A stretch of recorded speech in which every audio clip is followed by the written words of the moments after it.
পাঁচলায় প্রস্তুতি সভা আগামী 21শে জুলাই ধর্মতলায় চলো।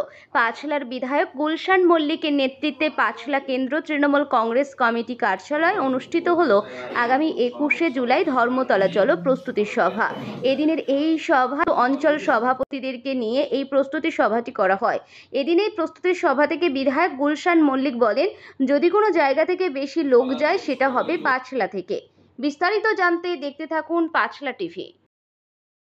আগামী 21শে জুলাইয়ের প্রস্তুতি আমরা কিভাবে করেছি, কোন অঞ্চল থেকে কিভাবে কটা গাড়ি যাবে এই সম্পর্কে আলোচনা করার জন্য আজকে আমাদের এই 21শে জুলাইয়ের প্রস্তুতির শেষ মিটিং।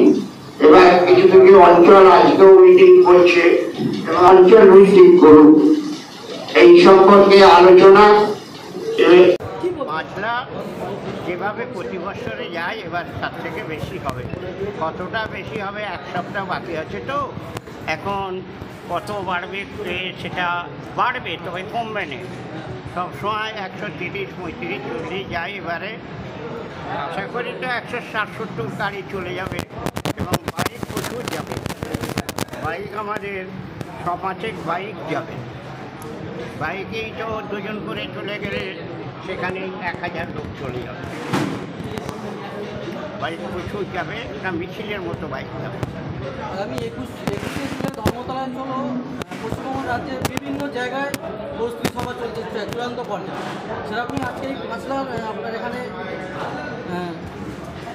প্রস্তুতি সভা করছেন। কি প্রস্তুতি সভা এর আগে আমাদের ছিল, আমরা করেছি, আবার পুনরায় একবার করলাম।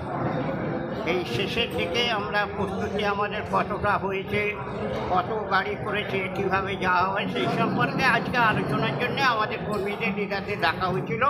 সেইটা আজকে আলোচনা হলো। আমরা জানতে পারলাম যে এতগুলি গাড়ি, এবার কোনখানে গাড়ি কম হচ্ছে সেইটা আমরা সেই লিডারদের সঙ্গে আলোচনা করে যাতে বেশি গাড়ি হয় সেখানে আমরা চেষ্টা করব বাড়াবার।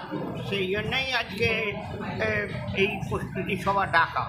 তা মোটামুটি আমাদের আইডিয়া এসে গেছে। আরও যারা কম আছে তারা গাড়ি পায় না, বলেছে গাড়ির ব্যবস্থা করতে, আমরা গাড়ির ব্যবস্থা করে দেবো। প্রত্যেক বছর মুখ্যমন্ত্রী এই 21শে জুলাই এই মঞ্চ থেকে বার্তা দিয়ে থাকেন।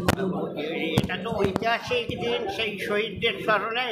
মমতা ব্যানার্জি যখন যুব কংগ্রেসের সভানেত্রী ছিল যখন এই ঘটনা ঘটেছিল, মমতা ব্যানার্জির ডাকে এই সভা হয়েছিল।